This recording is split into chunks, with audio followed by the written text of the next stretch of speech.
स्वागत है। आज हम भगवद गीता की गहराइयों में उतर रहे हैं, पर सिर्फ एक पुराने ग्रंथ की तरह नहीं, बल्कि ये समझने के लिए कि आज की जो भागदौड़ भरी जिंदगी है उसमें गीता का ज्ञान कैसे काम आ सकता है।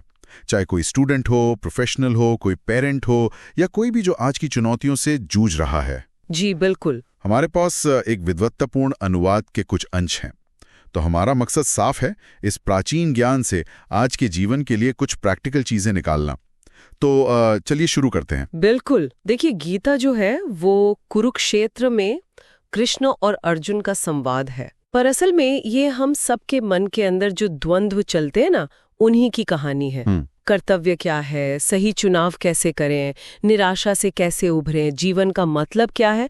तो सवाल यही है कि हजारों साल पुरानी ये समझ, ये विजडम आज हमारे कर्मों को गाइड कैसे कर सकती है। हाँ, और इसमें एक सबसे अहम बात जो सामने आती है वो है कर्मयोग, यानी फल की चिंता किए बिना अपना काम, अपना कर्तव्य करते जाना। जी, सुनने में तो ये बहुत अच्छा लगता है, पर ये प्रैक्टिकल कितना है।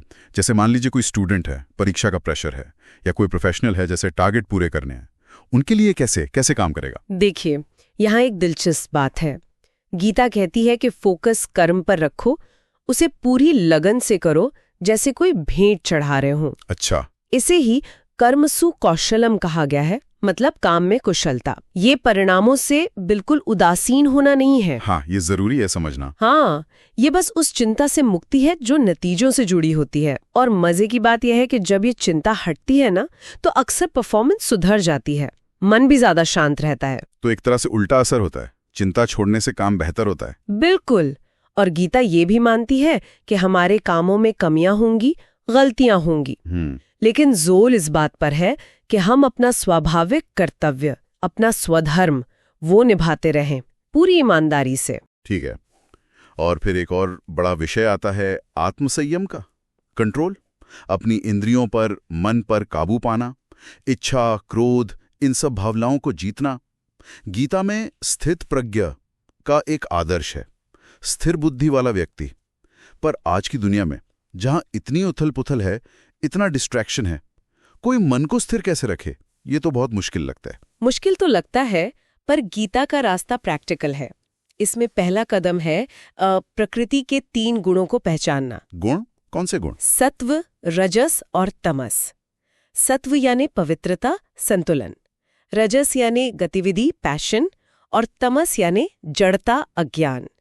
ये गुण हमारे विचारों, हमारे कामों, यहाँ तक कि हम क्या खाते हैं उस पर भी असर डालते हैं। अच्छा। हाँ, तो जब हम इन्हें पहचानने लगते हैं तो हम ज्यादा सचेत होकर चुनाव कर सकते हैं।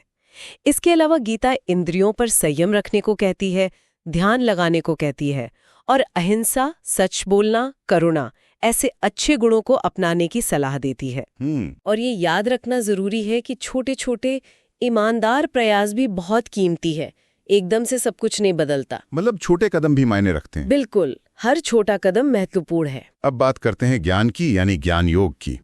अक्सर ऐसा लगता है कि ज्ञान कोई बहुत अकादमिक सी चीज है जो रोजमर्रा की जिंदगी से कटी हुई है। हाँ, ऐसा सोचा जाता है कई बार, पर गीता ज्ञान और कर्म को अलग नहीं करती, वो इन्हें जोड़ती है। यहाँ ज्ञान सिर्फ किताबी बातें नहीं है। तो फिर क्या है? ये वो अग्नि है, वो समझ है जो हमारे अज्ञान को और पुराने कर्मों के बोझ को जला देती है। ये समझने में मदद करती है कि आत्मा हमेशा रहती है, शरीर तो आता जाता है। अच्छा, शरीर और आत्मा का भेद। जी, और ये दृष्टि देती है कि सभी प्राणियों में, सब में एक ही परमात्मा है। इससे समभाव आता है, मतलब सुख दुख, मान अपमान, सब में एक जैसा रहना। हाँ, लेकिन सच्चे ज्ञान के लिए मन को साफ रखना, उसे शुद्ध करना और भरोसेमंद स्रोतों से सीखना, ये जरूरी है। तो अगर हम सार देखें तो ऐसा लगता है कि गीता एक बैलेंस्ड अप्रोच की बात कर रही है। कर्म भी, ज्ञान भी और शायद भक्ति भी, तीनों का मेल। बिल्कुल सही पकड़ा आपने। गीता में भक्ति यानी ईश्वर के प्रति प्रेम, समर्पण, इसे परमात्मा से जुड़ने का सबसे सीधा रास्ता भी बताया गया है। सबसे सीधा? हाँ, और भक्ति से प्रकृति के गुणों के असर से ऊपर उठने में मदद मिलती है, ईश्वर की कृपा मिलती है, और ये भरोसा भी दिलाया गया है कि अगर किसी से गलतियां भी हुई है ना, हाँ, तो सच्ची भक्ति उसे भी बचा सकती है, उसे भी मुक्ति दिला सकती है।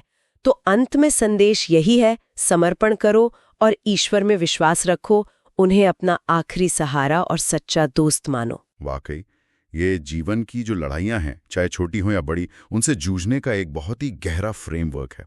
ये दुनिया से भागने की बात नहीं है, बल्कि उसमें सलीके से, समझदारी से जीने की बात। हाँ बिल्कुल, अगर हम इसे बड़ी पिक्चर में देखें तो गीता का सार यही है कि अपनी असली प्रकृति को समझो, अपने कर्तव्यों को समझो, और ये जो पूरा ब्रह्मांड है, जो परमात्मा है, उसके साथ अपना रिश्ता समझो। यही शांति और जीवन में उद्देश्य पाने की कुंजी है। और जैसा कि हमारे स्रोत बताते हैं, ऐसा नहीं है कि ये ज्ञान बस पुरानी बात हो गई। आज भी लोग इसे खोज रहे हैं, अपना रहे हैं। यहाँ तक कि कंप्यूटर साइंटिस्ट जैसे मॉडर्न प्रोफेशनल्स भी इससे प्रेरणा ले रहे हैं। जी बिल्कुल ले रहे हैं। और यही एक सोचने वाली बात आती है, अगर कोई सिर्फ एक सिद्धांत को ले ले, मान लीजिए बस ये कि फल की चिंता किए बिना कर्म करना है, या फिर दूसरों में भी परमात्मा को देखने की कोशिश करनी है, अगर सिर्फ इसे ही अगले 24 घंटे पूरी ईमानदारी से सचेत होकर लागू करें, तो उनके अनुभव में क्या बदलाव आ सकता है? ये वाकई सोचने वाली बात है। अपने अनुभव को कैसे बदल सकता है?